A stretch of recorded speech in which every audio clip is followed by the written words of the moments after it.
Welcome. Assalamu alaikum. Good evening. Walaikum assalam. And Walaikum assalam. this Good is evening. it's good to see you all. And I Same think here.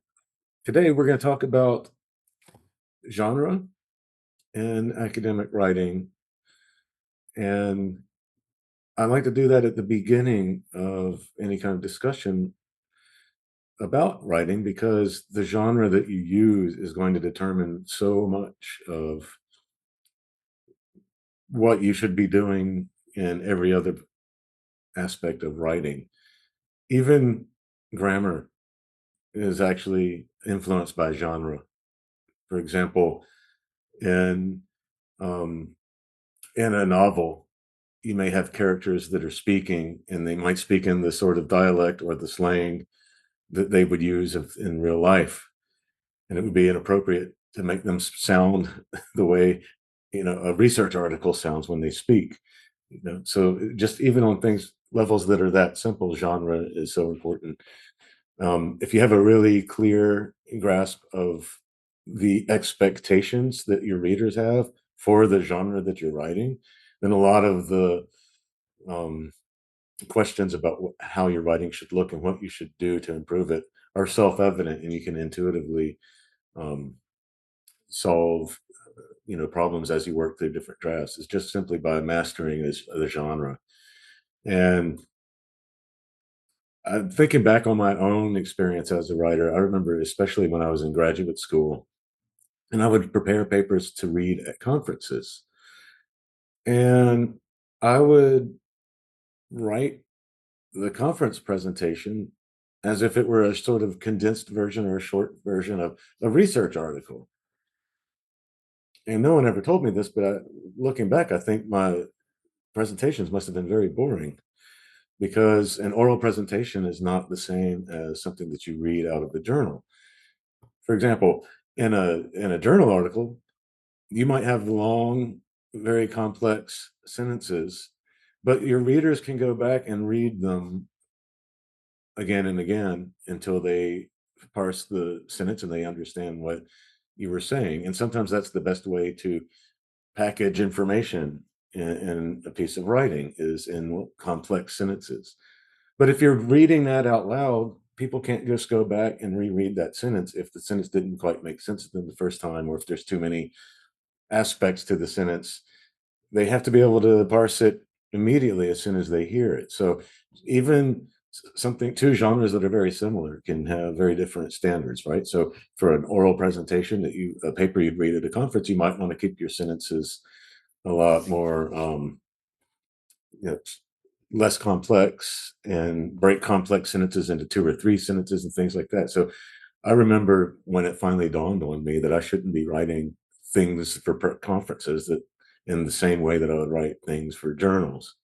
So even, again, that's another rather um, simple simple distinction, but it's an important one. So just little things like that are always going to be dependent on genre. So I like to begin the course with the concept of genre because um, the other thing about genres is that they fulfill purposes.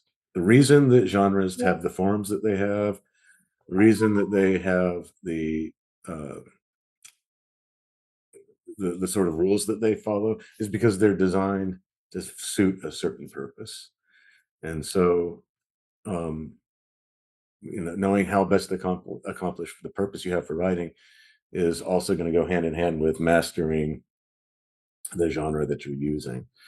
So, obviously, there's a lot of different genres in academic writing, and we'll talk about that today. Now, I was thinking earlier, I was making coffee, and it's morning over here for me, so I'm drinking coffee. And um, I was thinking about the words we use to describe different disciplines and different fields in academia, right? So we use the words biology, right? So that comes from the Greek word for life, bio, and logos, which is the Greek word for word, and psychology, the Greek word psyche for mind, and logos, word, anthropology, the Greek word anthro for human, and then uh, logos, so a word again. So a lot of times my students think that, oh, biology means the study of life, or psychology means the study of the mind, or anthropology means the study of humans. But it's not the study of, it's the words that contain the knowledge about those subjects. That's what the logos part is, not the study of it, but the receptacles of knowledge.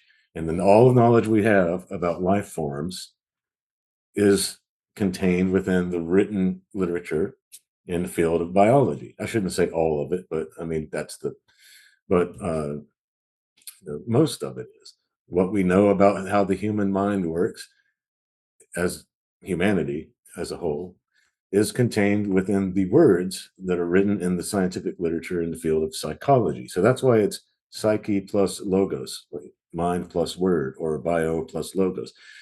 And that just got me back to thinking about the forums, and I've been meaning to respond. There's been some really nice comments in the forums this week, and I'm gonna go back and respond to those. But I started thinking about it, and I started thinking, as people in academia, as professors or lecturers or researchers, we're basically writers.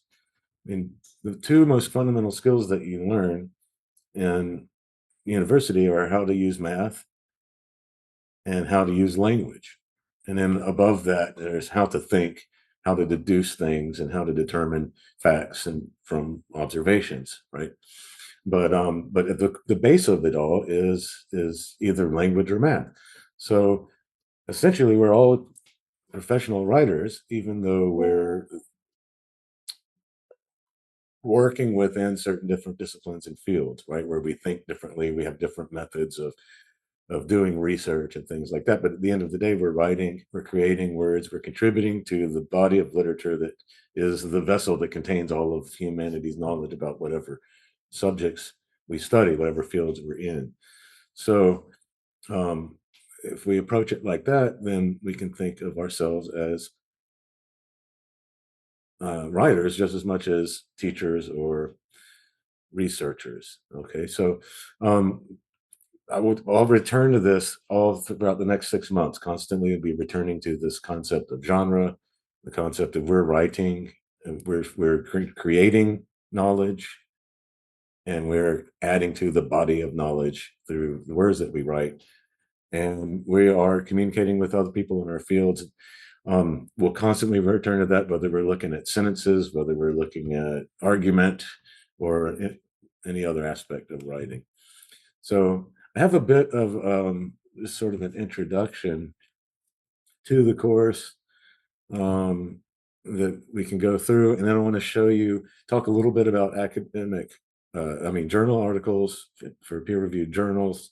We're writing in this course. I'm hoping that everyone who's in the course produces something they can publish at the end. So we're writing for publication, and when we do that, obviously we have a purpose. Oh, wait a minute. Someone joined the waiting room. Let me add them. Okay. So we have a purpose, and typically, we might oversimplify it a little bit, but I could say that our purposes are probably going to be to uh, share knowledge that we've discovered or created, depending on the type of research we've done, with other people who are interested in that. Now, I know that some of you might be working on proposals, and they'll have a slightly different purpose.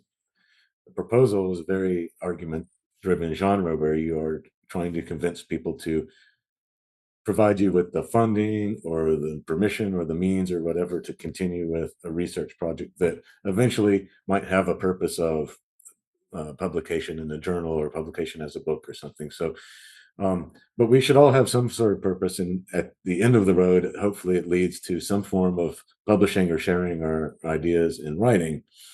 And depending on what that purpose is, what we're trying to accomplish, that's where the genre comes in. And so, if our purpose for writing is something that answers the question, why are we writing? Then The genre we select to use to accomplish that purpose is what tells us how we should be writing, right? And genres do not exist solely as ways of accomplishing a certain purpose.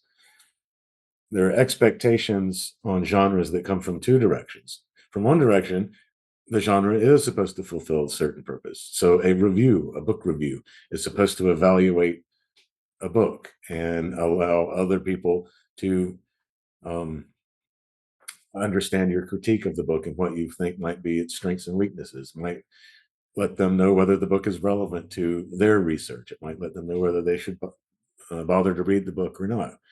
There's the book review also is a way of enforcing quality control on your colleagues, so that colleagues can't just go publish any whole thing they want. They have to be held to a standard of quality and rigor, right? So those are the purposes of a review. On the other side of that genre is the discourse community, right? Who are you writing for? And every discourse community has certain expectations for each genre. Okay. So we'll see later on when I'm show you some examples that even something like an academic, like a journal article, might be very different depending on the discourse community that it's written for, right? And I say discourse community because it's not just an audience, right? It's not only the writer being some sort of performer and then the audience sitting there silently as if they were in a theater watching a play, or in a theater listening to a classical music concert. It isn't like that. It's much more interactive. And so you might be responding to people when you write, and people might respond to what you've written. And hopefully that's what happens. So it's a discourse community. But within each community, there are expectations for how genres are supposed to look, what they're supposed to do, what form they're supposed to take. And, the discourse community is the people you're writing for. Okay. And then there's how do you reach your audience? And when we say publication venues, we could mean it's a journal. If you're writing a proposal, however, the you reach your audience through submitting it according to whatever instructions the postdoc you're applying for or whatever it is you're proposing requires you to submit it. And then when you know all of that, that's when answering the question of how should the text be created becomes a little bit easier. Um, so um, some of the reasons that we might write in academia would be sharing research, writing reports, evaluating or reviewing other people's work, just recording your observations or interpretations or contemplations for yourself to use later. So some genres are meant, you are the audience for some of your genres, right? When you take notes, then you use those notes later to develop your research, then you're writing for yourself. Proposing something, right? We're talking about proposals a little bit earlier. Proposing a research project, proposing a program, applying for a postdoc, all those things could be forms of proposals that you would write. Proposing a topic for a PhD dissertation. You may want to write just to create a historical record, to annotate a text, to develop curriculum. You might emails that can be forms of academic writing. The kinds of emails that people send within universities will have different types of vocabulary and different types of language than you might find among family members who are emailing each other about their personal lives, or in corporations or banks. They might use different types of vocabulary, different style of sentences and things like that. Polemics, written debates. You might write simply to cultivate an audience. So those are all different purposes, and they'll match up with different genres, and there's a ton of those. There's research articles, monographs, edited collections, proposals, prospectuses, reviews, reports, notes, annotations, bibliographies, emails, queries, conference papers, synopses. We'll talk about query letters later at the end of the course when we're talking about submitting work for publication. Um, we will talk about a lot about research articles and possibly conference papers. But if any of you are working on a different genre other than a research article, we'll talk about that genre as well, because we'll be reading each other's work. Now, annotations and bibliographies we'll also talk about a lot, because in every single unit, there's an annotated bibliography assignment. So I will discuss that with you in a few minutes. So then there's the discourse community. Okay. Now, when you think about social media, like WhatsApp, we have this great WhatsApp group. Thank you to Tahir for setting that up for us because it allows us to communicate and respond to each other in very like in real time, and it's a very convenient way to um, make announcements and share ideas and things like that, right? And that's not a whole lot different from the publications in academic journals. You know, neither is Facebook, neither is Instagram, and other forms of social media because those create discourse communities. And in those discourse communities, people will write something and they'll respond to each other. So just like in our WhatsApp group, someone might say, "Is there a webinar tomorrow?" And then someone else might say, "Yes." And you know, these are conversations that don't require research and they don't require um, writing multiple drafts before you show your work to each other. But the role of publishers and the role of venues in which things are made public is still similar to the way that social media works. When you write your research, you have your literature review. You have all of the literature you've read about that topic. You have all of your training from your professors in graduate school and your mentors. You have everything you've read and everything that's influenced you and made you have the perspective on the world that you have, which is your unique perspective. But that all comes from influences from all these different directions, and you're responding to those. And when you respond to those, other people see your writing and you respond, and they can be influenced by you, and they might respond back to you. Your research might inspire other research projects among other people, just like your research was inspired by and influenced by people who had done research before you, people who had taught you, and different things that you've read. Some of those texts that you've read may have been theoretical texts that introduced you to different ways of thinking about things. Some of them might have been methodological texts that introduce you to ways of acquiring and organizing and interpreting data, right? And some of them might be texts that you engage with on because of their argument. You respond to something they've analyzed or something they've interpreted.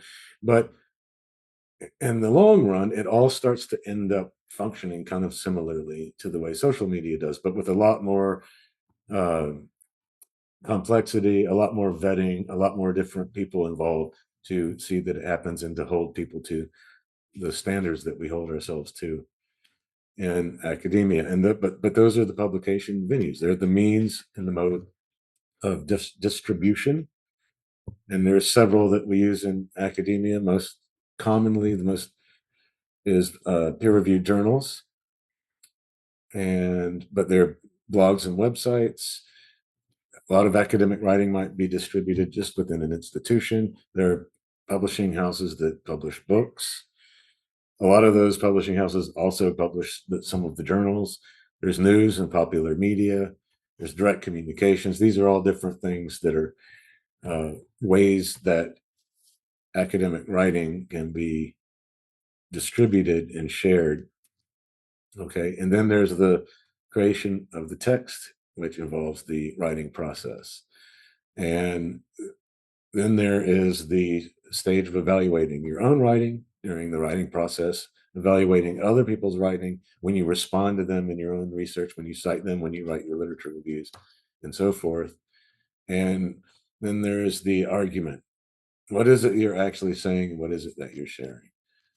So after that, we also have technical concerns such as the grammar, the style, the way that you put your ideas into words, and the small details that matter when you do all of that.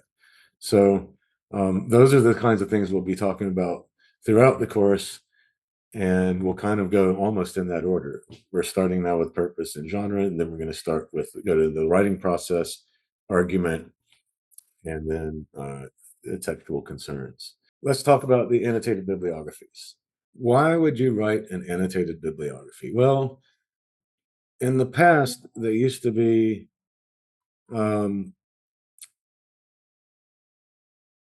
to be a lot more, let's say, essential because there was no internet and journals were all printed on paper. And it was not easy to know what exactly was going to be published everywhere in the world. And so, in fact, sometimes the librarians would be the ones that would write the annotated bibliographies, and they would publish them in journals. Um, it's less essential now because you can find things on the internet, and there's all these databases with all kinds of things that are published. There's Scopus, there's Web of Science, and there's all kinds of different places where you can find uh, lists of research. But those actual databases are basically kind of like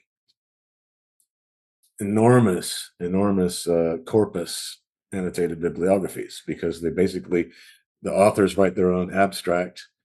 There's keywords, and then you can just have all these sources you can sift through. So they're kind of performing the way annotated bibliographies used to work. But they're still good to do though, because with an annotated bibliography like the one we're doing, you can um, narrow down the topic that you want the bibliography to be about, right? Can you all see the one that I'm sharing? Is it visible? Yes. Yes. Okay, great. So this is the one that we have in the course, and you'll see other people have been adding text to it before. So you'll just be adding to it. And what we're going to do here is we're going to use the APA format, American Psychological Association, mainly because that citation method is probably the one that most of us would use in the publication venues we would choose. Now, when it comes down, and we'll talk a lot more about this, we'll have a whole section, I think a whole webinar on literature reviews and citation and things like that. But for now, I'll just say there are thousands of different citation methods. They differ according to language and culture. They differ according to discipline and field. In English, at least in American English, most of the different formats are kind of based on one of three major ones. So we have the um, MLA, the Modern Languages Association. They have their own rules for citations, and their way of doing it is based on the humanities, right? So art history, literary studies, whether you're studying German literature or Russian literature or English literature or Chinese literature or Pakistani literature, um, their way of citing things is designed to cite those types of sources. So it's citing artworks, films, plays, novels, poems, and then academic literature about artworks, plays, poems, novels, and things like that. Um, the APA is much more geared towards the social sciences, and the natural sciences will use some formats that are based on that are similar to the APA, and that's because with that there's going to be a lot more co-authored texts, and the date when something was published is a lot more important. So in the humanities, if you're analyzing a literary work, you can go back and read an analysis of an ancient text that was written thousands of years ago, and it might still be relevant to you, regardless of how long ago it was written. In the natural sciences and the social sciences, very often one article or one published text might change the direction of the field. It might make other ones obsolete. And so the date that of when it was published becomes a lot more important. And so that's just one of the different things that explains why uh, the format is a little bit different for APA than it would be for MLA. There's my personal favorite one is the Chicago Manual of Style. University of Chicago Press came out with their own uh, style guide, and the reason I like that one the most is because that one is designed to be suitable for lots of different fields. It's the most flexible and adaptable, in my opinion, of the three. But the APA is the most widely used one in the social sciences. And so that's what we're using here. These annotations are, there's a formula for these that I like to use. And it goes back again to what's the purpose of an annotated bibliography?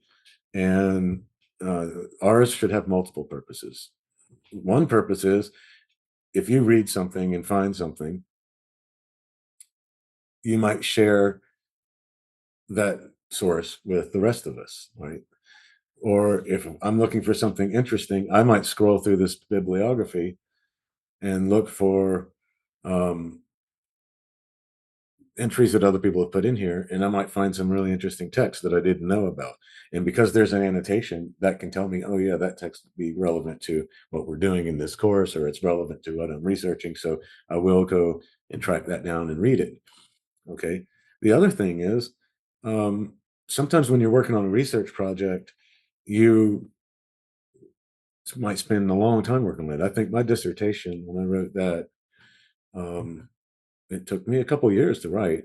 I mean, I wasn't writing it every single day. I was doing other things and writing conference presentations and articles and translations and teaching. But sometimes you might read some literature at the beginning of a project, and then by the end of the project, you might want to go back to it. And if you can't remember exactly where it was published or exactly what its main argument was or exactly why it was relevant, then you're going to create a lot of extra work for yourself. But if you have an annotation of it and you say, oh, okay, yeah, I remember I read this 3 years ago, and here's what I wrote about it, and it reminds you of that. You may not even need to reread the whole source. That might spark your memory um, and explain to you why that source was useful to you, right? So the other thing is when you write an annotation, it stops and it makes you process your thinking about that particular source. So there's three reasons: sharing with others, keeping a record of the literature you've read to save yourself time later if you need to refer back to it, especially on larger projects that span longer periods of time.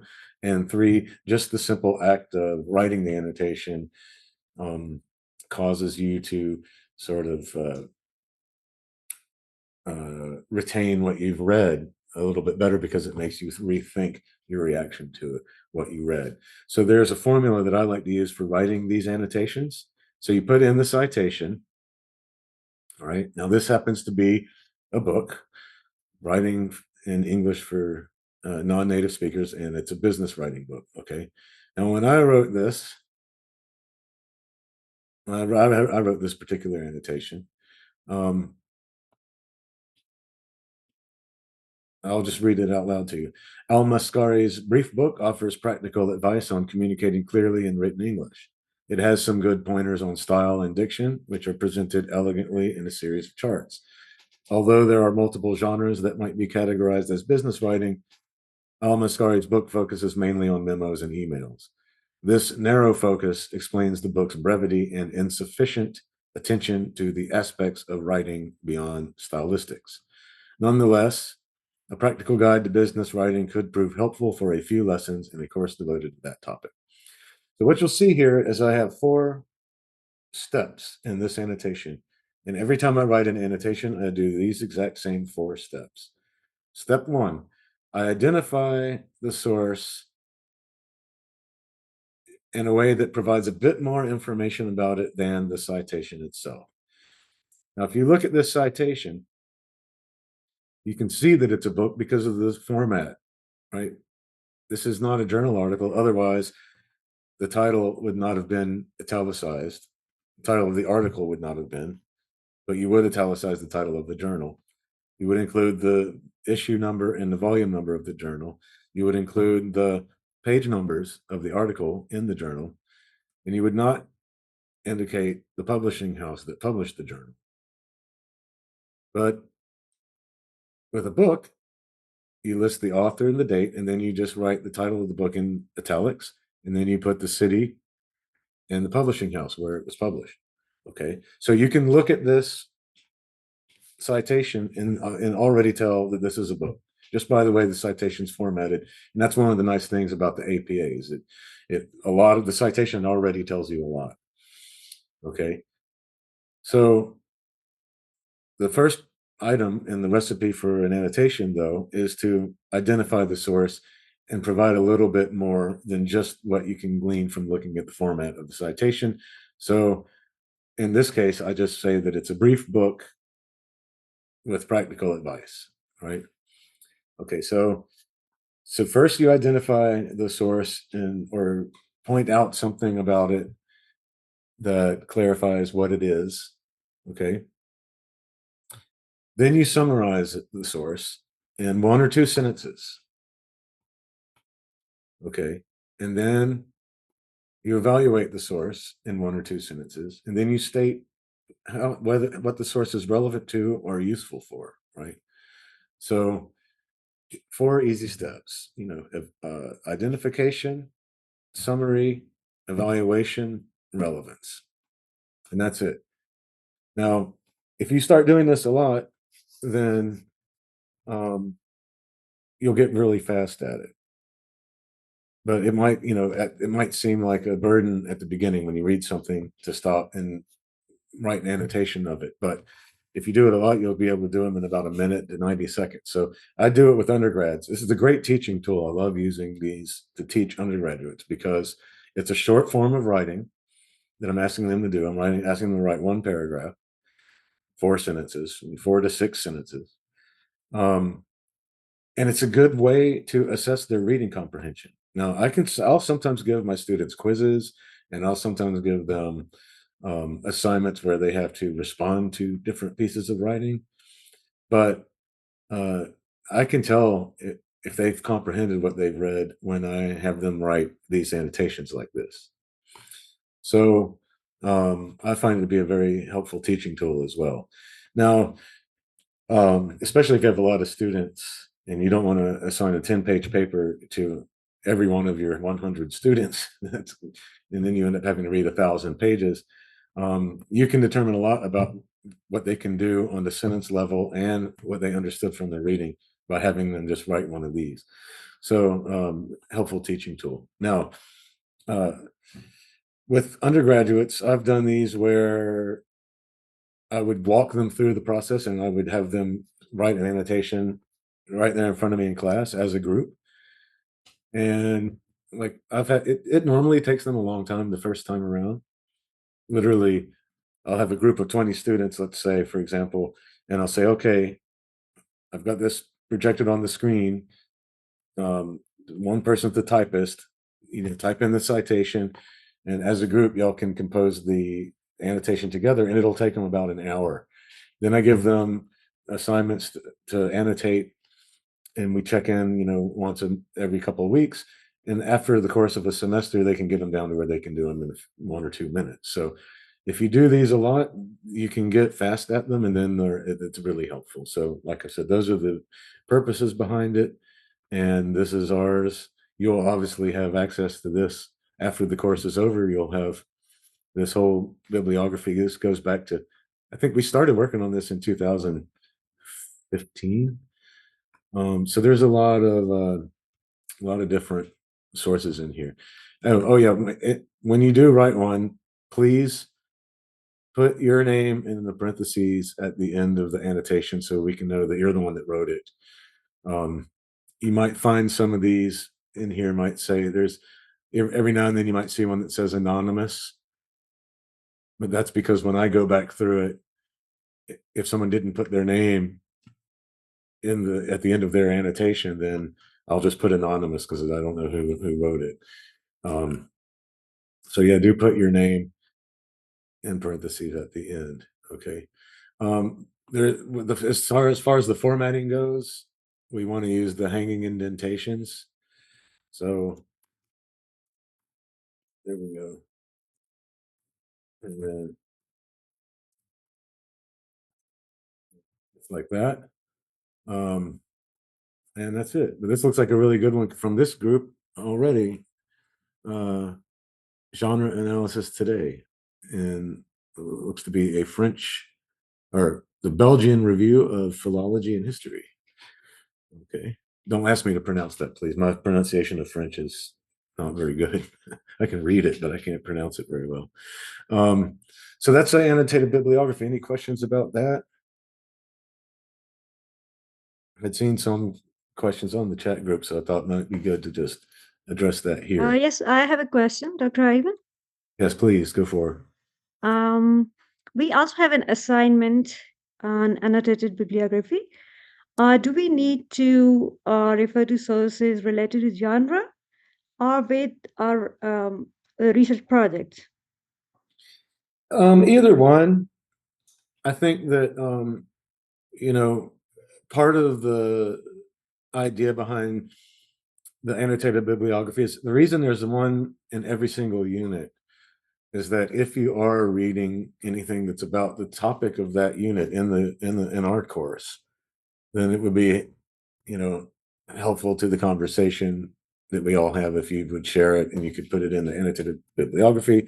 You can talk about it in the forums, and so, by the same token, um, the forums are also following the same kind of idea where we are discussing a certain topic. The most useful thing is going to be things that are about the research on how to teach writing or research on academic writing or things, but there's a lot of, let's say, flexibility in what kinds of sources you can put in there. But they should be somewhat relevant to what we're all doing, which is thinking about writing. And the field of writing pedagogy, and it goes by a number of names. There's writing pedagogy, there's rhetoric and composition, writing studies, composition theory. I mean, but it's a huge field. People call it different things, but there's tons of research about it, and it's really helpful. Some of it's based on you know developing teaching methods. Some of it's based on how psychology. Some of it's based on the creative process, and so. But you'll see in the bibliography already there's some sources. If you find a source that's already been annotated in the bibliography, you can add your annotation to the one that's already there. You'll see a couple of them have annotations by more than one person. But the most helpful thing you can do is to add new sources when you get a chance. Okay. Yeah, so the next one is about the writing process. That's the next unit, right? So how can we develop? We have a question from Dr. Abdul. How can we develop our own annotated bibliography for our personal use and the students? Can it be created in Google Documents? Yes. So the one we're using, I created it in Microsoft Word, but I put it in Google Documents and converted it to that. And yes, you can use Google Documents. I think if you have Microsoft OneDrive, you might be able to share documents similarly to Google Documents. Now you didn't used to be able to, but I think Google Documents is probably the easiest because everybody can work on it at the same time. So we have another question. Do you think in this digital age we still need to create annotated bibliographies, or do we need to improvise in the age of AI? I think it's a good point. I was saying earlier when I first started talking about annotated bibliographies that to some extent they're not as essential as they used to be. Definitely they're not going to be published in journals anymore the way they used to be. In the past, some journals would publish annotated bibliographies. It was a genre you could write for publication. Not the most common genre, but it was done by certain journals from time to time. And librarians would publish books, book length annotated bibliographies sometimes. But are they still relevant now? Yes, I still think they're relevant. And the reason is, when you write an annotated bibliography, you can put parameters on it, right? You could say, for example, let's have an annotated bibliography that is only about discourse analysis. And we don't put any sources in there that are not about discourse analysis. That makes it easier to find relevant literature about discourse analysis, because you're going to have this massive list. Once the annotated bibliography grows big enough, and if enough people work on it, you might end up with this massive list of sources that are only relevant to that type of research. And so it's not going to be as tedious for people to go and find the sources that are relevant to that topic, right? So if you have topic-based annotated bibliographies, it can be a helpful resource for people doing research specifically on that topic, where they don't want to dig through these massive databases that have research on all different topics. It adds some ability for us to comment on research too. So when you have a database and you read all of the abstracts, well, guess who wrote the abstracts for the articles? You don't have to guess. You already know the answer. The author of the article wrote the abstracts, right? So, and an abstract, it doesn't really evaluate the article, it just summarizes it. But in an annotated bibliography written by other people, we can evaluate the sources. We can say, this is one of the most important sources in this field, or this source, it is interesting, but the methodology is weak. And so that's why in the recipe that I gave you earlier, I have the evaluation. What you're going to get in an annotated bibliography like ours is a bunch of people who are not the authors of the source providing a critical response to the source, and that critical response is going to be helpful to all of us, all of our, as colleagues, right? So those are the ways that that I find it still useful, even though it's not something that you might use to publish in a journal, but it's something that might be very useful to have online. And if we had 100 constantly adding to a very specialized annotated bibliography, I think it could be very helpful. You can add keywords if you want. The main purpose behind this particular bibliography is just to provide that summary and that brief evaluation of the source being annotated. There's no need to find the source, because the citation tells you exactly how to find it. The reason people write keywords for their articles is so that when the article's title and abstract goes into a database, it's easier for people to locate it and see what kind of subject areas it's going to be in. So if you go to, we'll talk about this too later. We're going to talk a lot more about when we talk about literature reviews and things like that. We'll talk about keywords. We'll talk about them when we talk about abstracts as well. But keywords help people like librarians and the custodians of all the databases where lists of articles are stored, to figure out how to categorize them and how to organize them to make it easier for you to find them. Our annotated bibliography has a citation that tells you exactly where to go find that source. So if you read the summary and you decide the source is relevant, you can look at the citation and go find it. So I wouldn't say that you should never put keywords in the annotation. You certainly can if you want to, but it's not as necessary for the purposes of what this genre is. Now, a couple more questions here. What's the difference between these two statements? Write an entry on any published item about genre in academic writing, and write an entry on any published item about the writing process. Okay, so those two are just different topics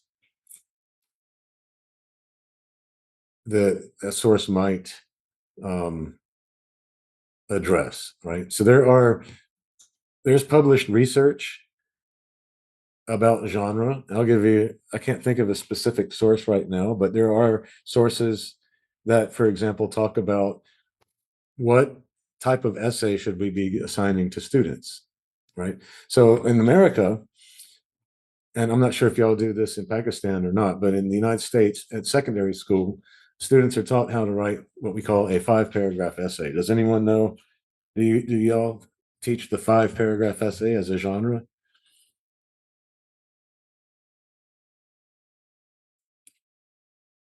Oh, no? Okay, well, 5-paragraph essays are they're actually, in my opinion, a bad form of writing in all contexts except one. But secondary school students in America are taught that they should write an introduction that starts out broad and then narrows down to a thesis statement. Then they're taught their thesis statement should have 3 points in it, and that each one of those points should correspond to 1 paragraph. And then they're taught that each of those 3 paragraphs should be about one of the points in the thesis statement, and that they should have a conclusion, which would be the 5th paragraph, that restates the thesis statement and then starts to become broad again. So a funnel introduction, and then a triangular upside down triangle conclusion. And so students learn that in secondary school, and they get to university, and then their professors think that they're bad writers because the professor says, write a 12-page paper analyzing this novel, or write a laboratory report from what you did in the biology lab yesterday, or write, you know, essay, a research paper about this historical time period or this historical event.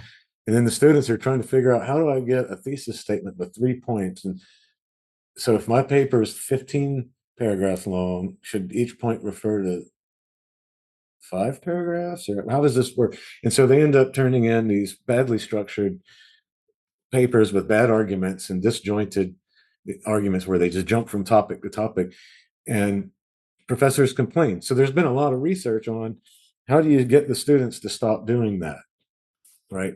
I can't remember any specific sources off the top of my head, but that has been examined. Like, but are students really bad writers when they come to university, or is it that they're being asked to work in genres they've never even heard of before and that they're not familiar with? So there's been research published on topics like that. So that would be a source. If you found some research that was published on that topic, that would be a source about genre in academic writing, right? There's other sources about the writing process too. There are sources by psychologists about what's going on in the brain when people write. There are sources by English teachers about how do you best teach students to implement the writing process. There are sources published about why maybe we should not teach the writing process and we should instead focus on grammar and sentence structure and language. So there's different schools of thought about, should we teach writing as a process, or should we teach writing as a more advanced use of language when we teach?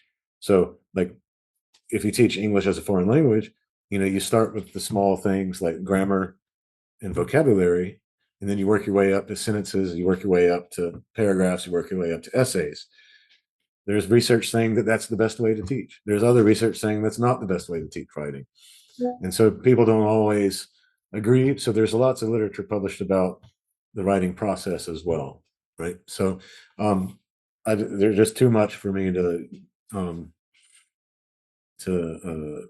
publish on that topic for me to summarize all of it. But that's what I mean by those two different prompts for the annotated bibliography. And as we go through the course, you'll see the prompt for the annotated bibliography is going to match up with the subject of that unit that we're in. Dr. Sadia asks, can we highlight the limitations and shortcomings of the source? Yes, 100%. If the source has major limitations or shortcomings, you should highlight that in your evaluation segment of your annotation. Just like the example I showed you of the annotation I wrote, where my critique of the book was that he only focuses on memos and emails, but the title of the book says it's about business writing, and there's a lot more to business writing than just emails. And so that was my critique of the shortcoming of the book. But I also felt like some of the aspects of that book were still helpful, but that it really was a little bit too narrow in focus. So yes. We have another question. What is the connection between the length of text and genre? The well, sometimes there's not. I guess that depends on the genre, right? Sometimes there's a lot of flexibility. So you think about the monograph, right? A monograph in the humanities is a book usually about one overarching subject that's discussed throughout the entire book. Could be the works of a certain author, or it could be certain themes that run through the works of several different authors. But it's usually a book that's about a certain singular topic, a singular overarching topic that gives sort of an organizing principle to the entire book, right? Okay, so that would be a monograph. Now, some monographs are going to be, once they've been published, might be 150 pages long, and some of them might be 350 pages long.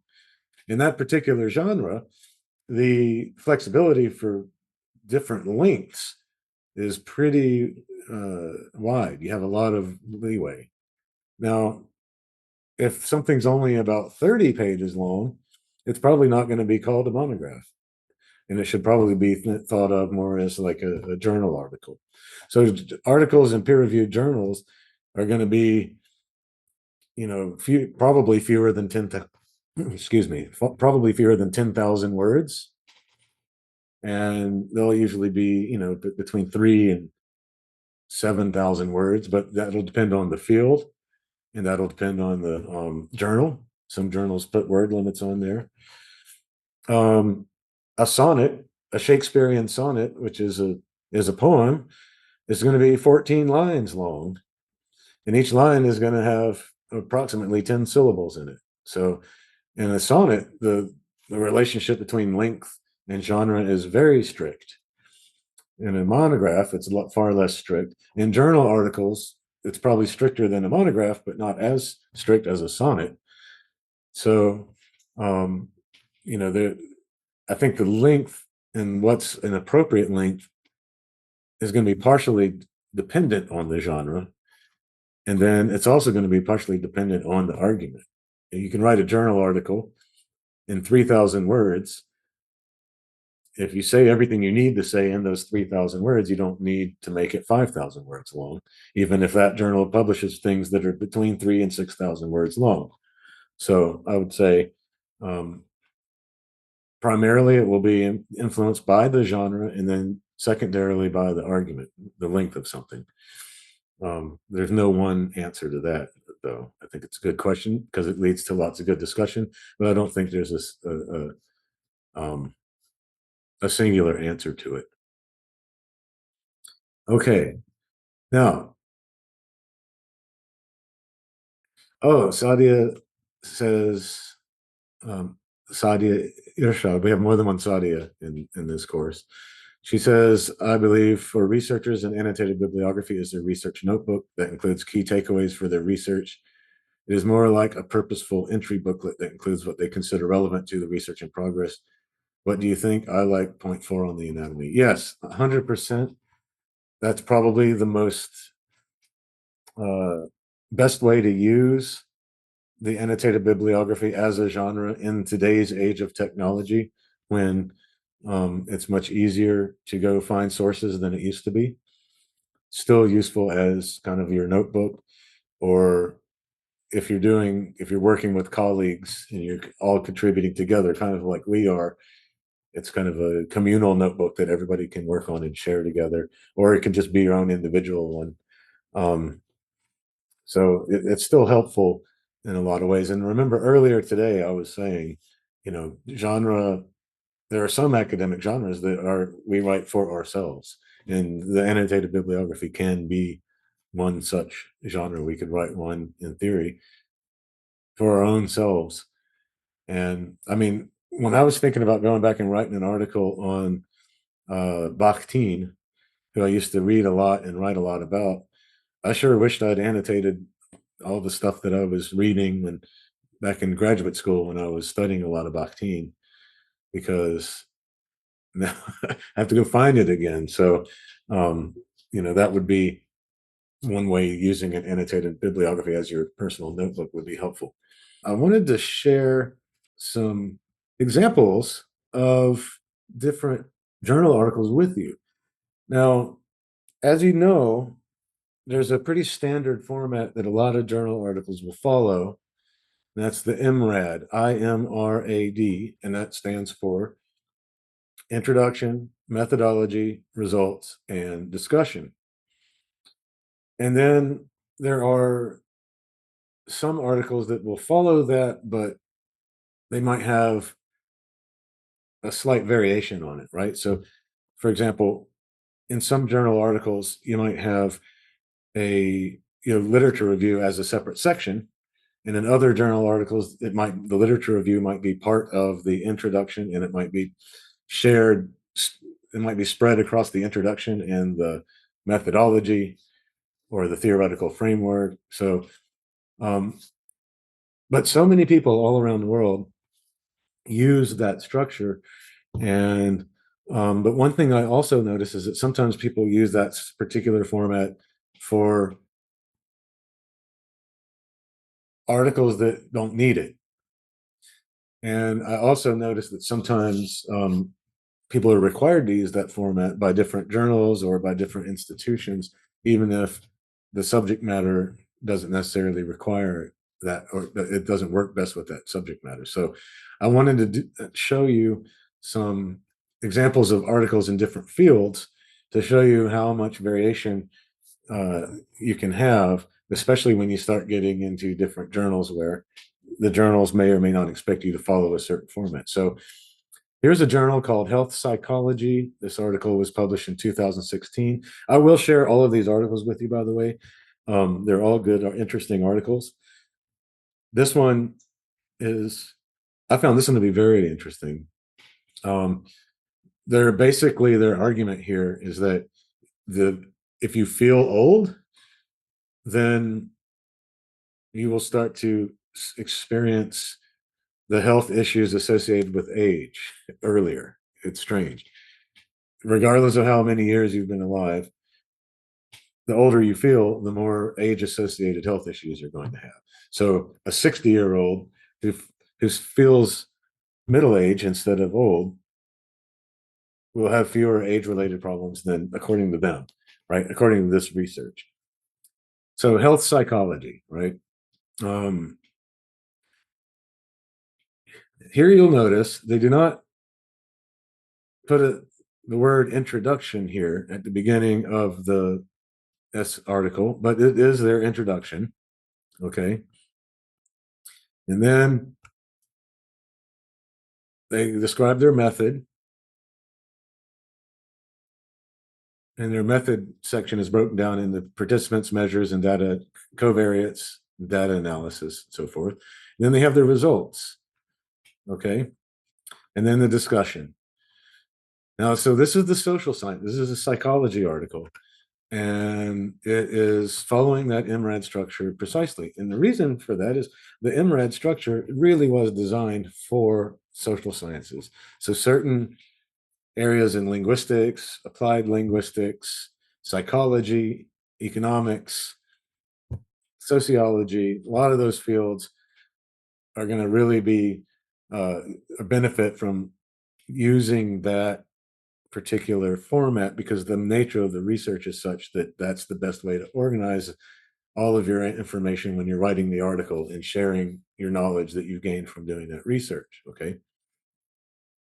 That's because and that's where that format emerged. It came from the social sciences. Now, if we go over here and look at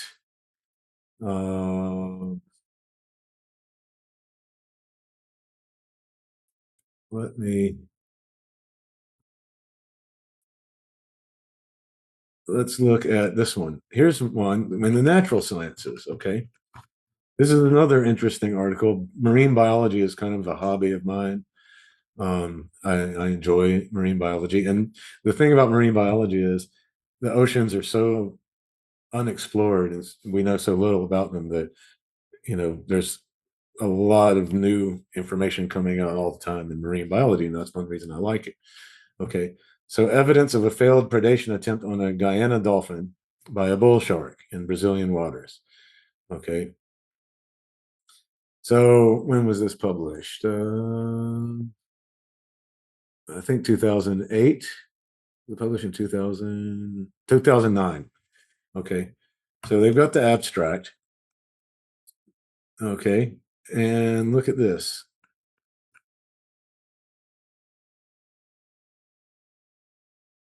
This is just one long article, no sections at all. They never say, here's the introduction, here's the methodology we used, here's the literature review. Their literature review is spread throughout the entire article. In this article, they bring up literature when it's relevant to whatever point they're making. And they don't break it into sections. And the reason is the field of marine biology has a lot of different types of research that can be done, but a lot of it involves direct observation of animals in nature. So, yes, sorry, I'm looking at the comments now. Could you please repeat what IMRaD stands for? But thank you to those of you who answered introduction, methodology, results, and discussion.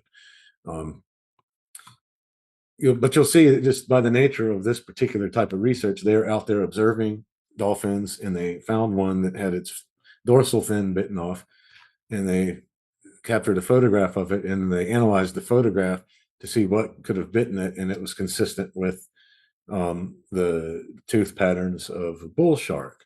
So this particular type of research just doesn't need a separate section for methods and results and discussion, right? It's really, the whole thing is basically the results and the discussion. The methods are there, but the methods are so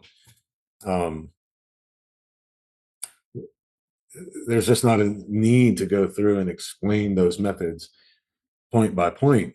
So they don't follow that structure, and it's perfectly normal for some fields to not follow the IMRaD structure. Here's one. Method of avoidance or exercise in retrieval, a Lacanian assessment of bioethics discourse. All right, so here's the discourse analysis paper in a philosophy journal called Ethical Perspectives, published in 2018. You'll notice that it does have an introduction, and it calls it the introduction, right?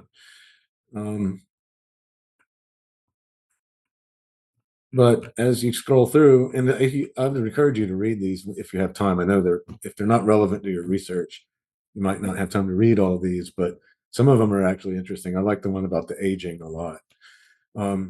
Section 2 is the 4 discourses. And you'll notice that section 3 on here is called the Hippocratic Oath and the Discourse of the Master. Okay. And then you'll notice section 4 is called the Birth of Bioethics, etc. So this one's broken into sections, but the sections are thematic. The methodology, and the reason for that is this is a discourse analysis paper in a philosophy journal. And the methodology is being applied in the very writing of the article, right? So this is not the type of research where someone went out and did surveys and collected data and so forth. This is this type of research where someone's presenting an argument about texts based on texts, and so the sections are actually going to follow the themes that the argument is built on, and not going to be so rigid as here's where I say what my methods are, and here's what I say what the results are. The results of this are the article itself, right? It's an interesting thing, but this is a philosophy journal, and that this is more common in those types of journals, to see these types of uh, structures. Um, Here's one in physics. You'll see now that this one also doesn't follow the IMRaD structure, but natural sciences and social sciences don't have the same needs. But introduction, background, and motivation, and then uh, the FCS theory and general consideration. So in a field like physics, and you'll see this in economics too, the mathematical models and uh, the calculus that they use is very central and important, and there'll be whole sections devoted to that in journal articles that are published in those types of fields. And so they may also deviate away from the IMRAD model simply because so much of what they're doing is based on how they've applied math and how the math is going to line up with whatever their other observations and data happen to be. And so again, they don't necessarily spell out their methods, but with these different sections are essentially methodological sections. Okay. Um, yeah. So then there's another one of discourse analysis, and here's applied linguistics. Um, Here's another sort of psychological one, Journal of Consumer Behavior. So it's like psychological and economics.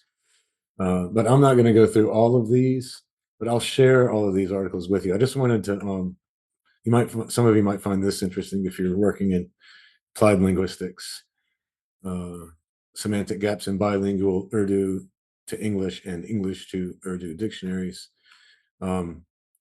So I'll share all these articles with you, but I just wanted to show you these as an example of how different fields and different research subjects can actually require different types of formats for your article. So don't feel like in this course you have to follow um, any one specific format. It's IMRAD is fine if that's what suits the type of research you're doing or suits the genre you're using, but there are others,